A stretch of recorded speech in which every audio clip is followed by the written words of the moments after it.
سورہ علق کو ذرا نکالیے اور نکال کر دیکھیے کہ کیا اس سورہ کا مضمون، اس میں آخر کوئی بات بیان ہوئی ہے؟ جی، جب آپ یہ متعین کرنا چاہتے ہیں کہ یہ سورہ کس زمانے میں نازل ہوئی ہے تو اس کا مضمون بتائے گا سب سے پہلے. یعنی روایات تو بعد میں سامنے آئیں گی، ٹھیک. پہلے تو یہ دیکھنا چاہیے کہ سورہ کیا بتا رہی ہے. وہ کوئی ابتدائی نوعیت کی بات ہے، وہ کوئی پیغمبر کو ضروری ہدایات دی گئی ہیں، وہ کوئی منصب پیغمبر کا بیان کیا گیا ہے، یا اس سورہ میں قریش کو مخاطب کر لیا گیا ہے. قرآن مجید کے بارے میں یہ تاثر دینا کہ اس میں اسی طریقے سے کچھ 4 آیتیں اس وقت نازل ہو گئیں، 10 اس وقت نازل ہو گئیں، بعد میں جمع کر دی گئی. بسم اللہ الرحمن الرحیم. السلام علیکم ورحمۃ اللہ وبرکاتہ. ناظرین، غامدی صاحب کے جو افکار و نظریات ہیں پہلی وحی کو لے کر، اس کے اوپر ہماری جو ہے نا یہ سیریز چل رہی ہے، اور اس کا یہ 5ویں قسط ہے جو ہم آپ کے سامنے ڈسکس کرنے لگے ہیں. اور ابتدا میں بھی آپ نے جیسے کہ ویڈیو دیکھی غامدی صاحب کی، اس میں بھی وہ کچھ اعتراضات کر رہے تھے سورت علق کو لے کر.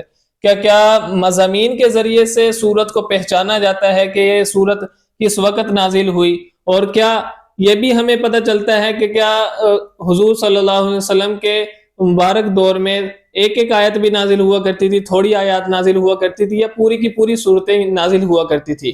جیسا کہ غامدی صاحب نے اعتراض کیا ہے، تو اس کے متعلق بھی ہم جانیں گے نوید اقبال صاحب سے. تو یہ سیریز بھی ہماری چل رہی ہے غامدی صاحب کے متعلق ان کو ایکسپوز کرنا، بالکل کمپلیٹلی سٹیپ بائی سٹیپ. جیسے ہم آپ کے سامنے اصل میں لانا چاہتے ہیں کہ غامدی صاحب کے نظریات اصل میں کیا ہیں، تو اس ویڈیو میں بھی ہم اسی ویڈیو کو ڈسکس کریں گے جو ویڈیو آپ نے غامدی صاحب کی اس ویڈیو کے شروع میں دیکھی. السلام علیکم ورحمۃ اللہ وبرکاتہ. وعلیکم السلام ورحمۃ اللہ وبرکاتہ. آج ترتیب ذرا الٹ گئی ہے، پہلے آپ کیا کرتے تھے اب میں نے کر دی. تو وہ جو ویڈیو ہم نے دیکھی ہے غامدی صاحب کی، تو اس میں عجیب سا ایک کانٹیسٹ انہوں نے پیش کیا کہ سورت علق جو ہے نا وہ، یا ایک تو پہلی بات انہوں نے کی کہ لگ ہی نہیں رہی، اور دوسرا وہ مضامین کو لے کر آئے ہیں کہ مضامین جو ہے نا وہ بتاتی ہیں کہ یہ سورت ابتدا کی ہے، آخر کی ہے، درمیانے وقت کی ہے. اور بیچ میں پھر وہ ایک اور بات لے کر آتے ہیں کہ پوری کی پوری سورت نازل ہونا یہ سمجھ میں آتا ہے، تھوڑی تھوڑی سٹیپ یہ جو سمجھ میں نہیں آتے. تو اس کو کس طرح آپ ڈیفائن کریں گے؟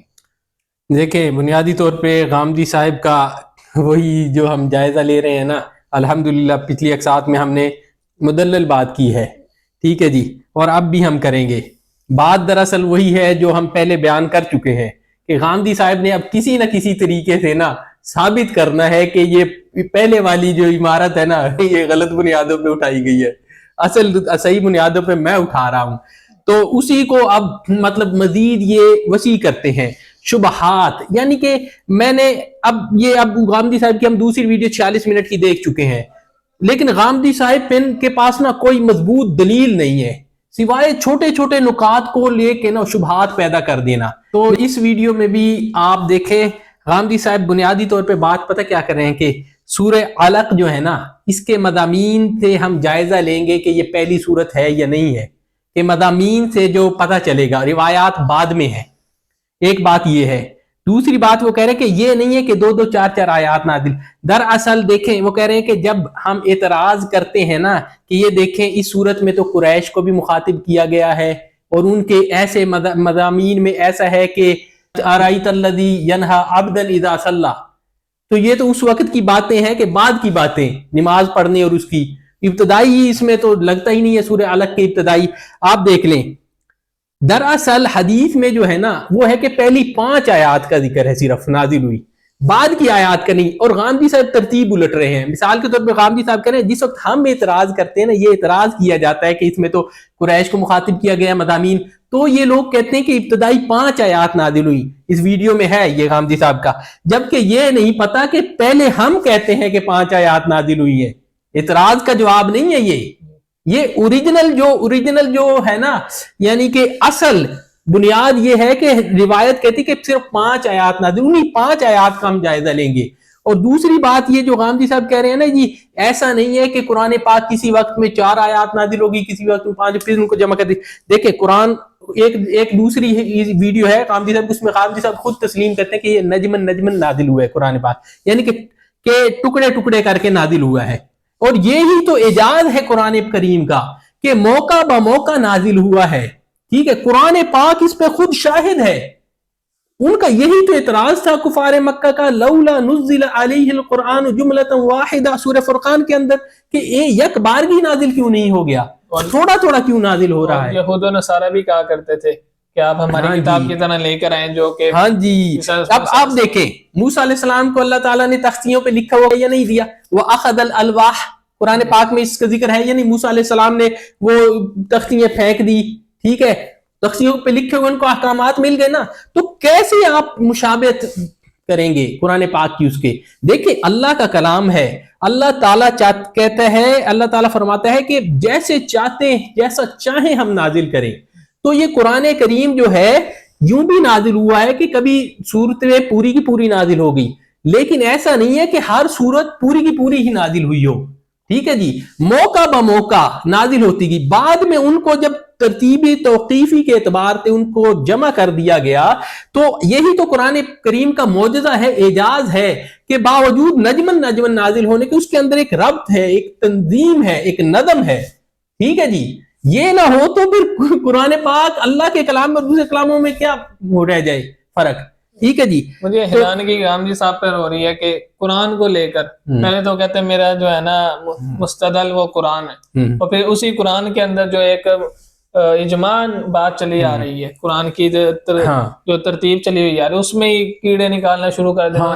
دیکھیں نا اب کہ دلیل کوئی نہیں ہے، صرف شبہات ہیں۔ اب وہ کہتے ہیں کہ سورہ علق نکال لیجئے، ہم صرف ہماری دلیل یہ ہے کہ صرف پہلی 5 آیات نازل ہوئی ہیں، اس کے بعد یہ کہتے ہیں کہ اچھا چلیں پہلی 5 آیات دیکھ لیں، ان کے مضامین سے کیا لگتا ہے کہ یہ پہلی 5 آیات ہیں، اب دیکھ لیں ان کے مضامین ہم پڑھتے ہیں۔ اعوذ باللہ من الشیطان الرجیم، بسم اللہ الرحمن الرحیم، اقرا، ٹھیک ہے جی، انہی کے استاد ہیں، انہی کا ہمارے پاس یہ ترجمہ موجود ہے، مولانا امین احسن اصلاحی، وہ کہتے ہیں کہ یہاں پہ اقرا بطریق دعوت سنانے کے معنی میں ہے کہ اللہ کے نبی کو کہا جا رہا ہے، اب یہ پہلے بتا دیا گیا کہ آپ نے یہ قرآن سنانا ہے۔ اقرا کیسے سنانا ہے؟ بسم ربک الذی، اس اپنے رب کے نام سے، خلق جس کی ساری تخلیق ہے۔ تعارف ہوا یا نہیں ہوا؟ دیکھیں نا قرآن کریم کا اللہ تعالیٰ نے اپنا تعارف کرا دیا کہ خالق وہ ہے، خلق ساری کی ساری تخلیق اس کی ہے۔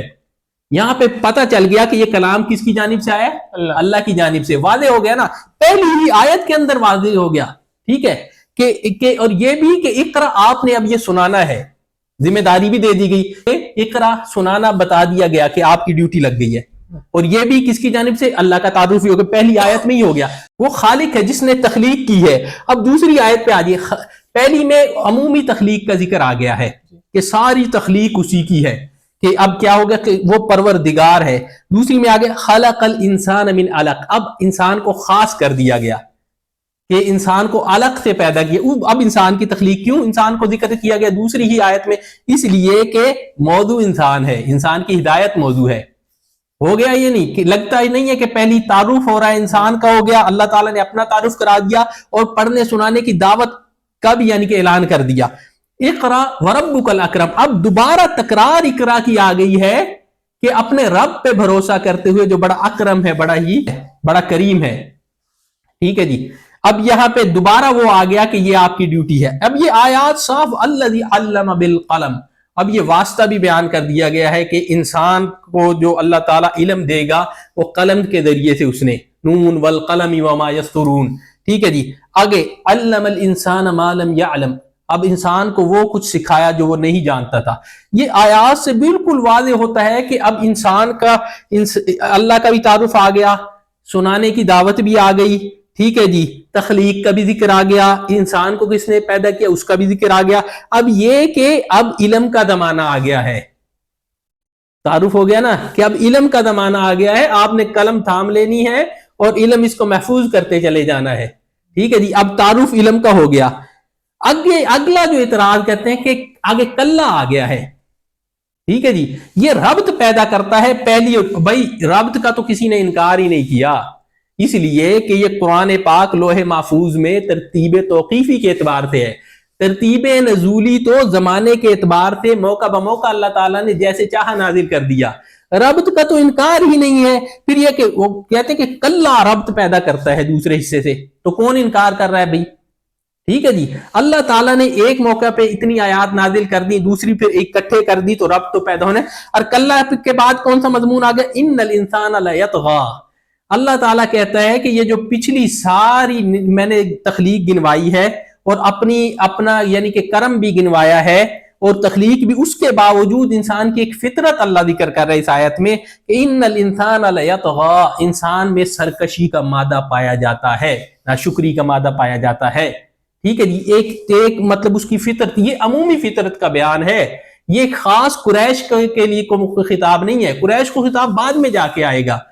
تو اس لیے بالکل واضح ہے اس صورت سے, اس صورت کے مضامین سے. اور جہاں تک آپ کا وہ پہلے سوال تھا کہ کیا صورت کے مضامین سے پتہ چلتا ہے, دیکھیں صورت کے مضامین سے اندازہ لگایا جا سکتا ہے, اور وہ بھی مکی صورتوں کا جو اندازہ ہے وہ تھوڑا سا درست ہو سکتا ہے کہ اس سے پتہ چل سکتا ہے. یہ کافی اندازے جو مولانا مودودی نے بھی لگائے ہیں کہ قرآن پاک کا جو سیاق ظاہر کر رہا ہے اس کے مضامین کا, کہ یہ اس وقت کی ہے جب دعوت پہ ایسا مرحلہ گزر رہا تھا, اسلامی دعوت پہ, پھر ایسا, یہ سارے قیاس ہیں.